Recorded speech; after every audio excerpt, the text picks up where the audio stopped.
I think nowadays, especially me as a young adult who's trying to make his mark, I think having that beautiful tongue is such a potent skill, yet I feel like we're still learning day to day, and I'm pretty sure even when we're 50 or maybe 60, we're still learning how to control our tongue. What was Prophet Muhammad Wasallam's controlled speech like? I really want to know about that. SubhanAllah, his speech was exemplary.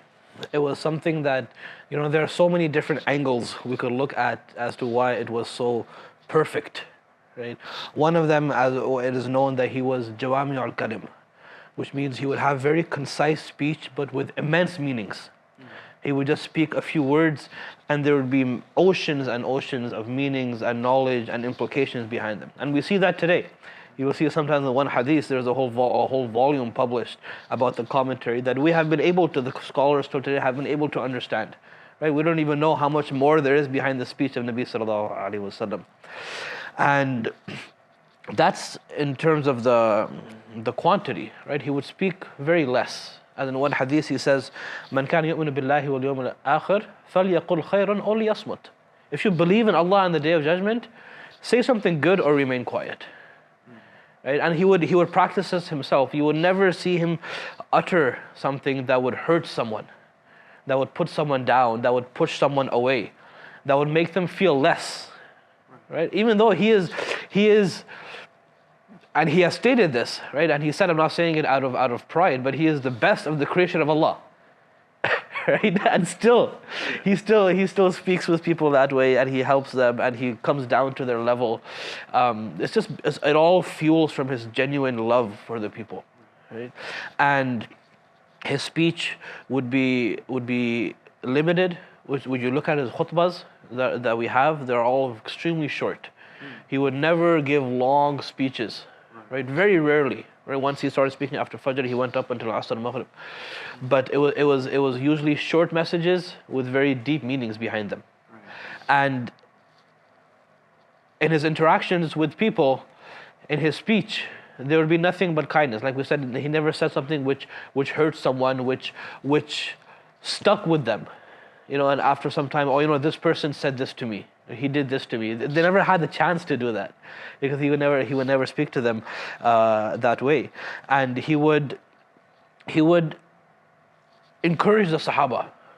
He was encouraging them all the time to adopt soft speech, leenul kalam, what he would mention, he would call it, and he would even admonish them if he saw them being rude to someone.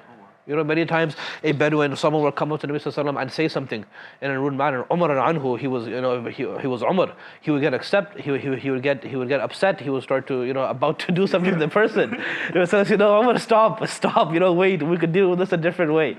So once Nabi Sallallahu Alaihi Wasallam, he was encouraging the Sahaba to be careful about their speech. And the Sahaba asked, are we going to be accountable for what we say? What comes out of our mouth. And Nabi Sallallahu he said, yes, absolutely. وَهَلْ يَكُبُّ النَّاسِ فِي نَارِ جَهَنَّمَ عَلَى وُجُوهِهِمْ إِلَّا حَصَائِدُ أَلْسِنَتِهِمْ. He said, what else is going to have people thrown face first into the fire of Jahannam except for the harvests of their tongues? Right? So everything we say, it is we know it's being documented, right? But we could take this quality from Nabi Sallallahu Alaihi Wasallam in order to reduce the amount of our words that are documented. Right? And those that are documented, they are words of goodness, not those that are with any negative intentions towards anyone else. Others, not any words that make anyone feel bad, put anyone down. And we just speak goodness. We speak goodness. And this was an immense quality of Nabi Sallallahu Alaihi Wasallam through which he was able to impact the thousands. So you were talking about his beautiful speech, but I wonder, knowing that we're so all interconnected nowadays, and whether or not we're collaborating in school, in group works, or maybe in companies and whatnot, or for our careers and whatnot, obviously there's some moments where one person is not pulling their weight or not doing a particularly good job. How could we take example on giving feedback, knowing that Prophet Muhammad ﷺ is so beautiful with the tongue and speak with kindness, like you said? So Because Nabi Sallallahu Alaihi Wasallam's entire personality was like an embodiment of kindness, right? It manifested in every place. So in giving feedback and giving advice to others, whether it be in a collaborative setting or just someone doing something wrong, because remember he was in a position of great authority. So many people would do things wrong, and it was his responsibility to fix them. So I'll tell you one hadith of Anas radiallahu anhu, where he says that I stayed with Nabi Sallallahu Alaihi Wasallam for 10 years. Again, he was a child then, when he started to stay with him. And in those 10 years, not once did he ask a child, imagine the things that a child does, right? 6, 7 years old, and they're growing up, and they do tons of things, and they do things wrong, they misunderstand things, right? So he says in those 10 years that I served him, not one time did he ask me, why did you do this? Or why did you do this? And others have related very similar things. And he would never approach with an aggressive mentality, which lets the person see a threat. Because if you come down on someone, why did you do this? Don't you know this was wrong? Yeah. Right? What were you thinking? What was going through your mind? That's what we do nowadays. Yeah. Right? Like, what got into you? Why would you do this? Right? He would never even come close to that. Right? Because it was a connection of all of his qualities, right? Where his kindness and his empathy and his forbearance and many more that would let him see in that situation, okay, this person did this, right? A Sahabi he sent to do a task did it wrong.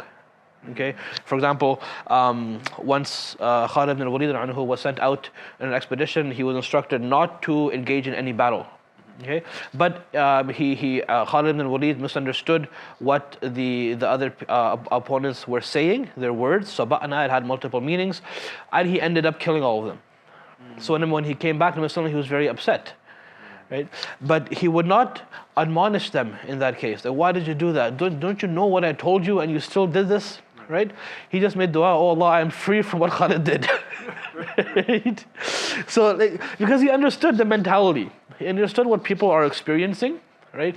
And because he was so elevated in that understanding, he didn't have to ask why.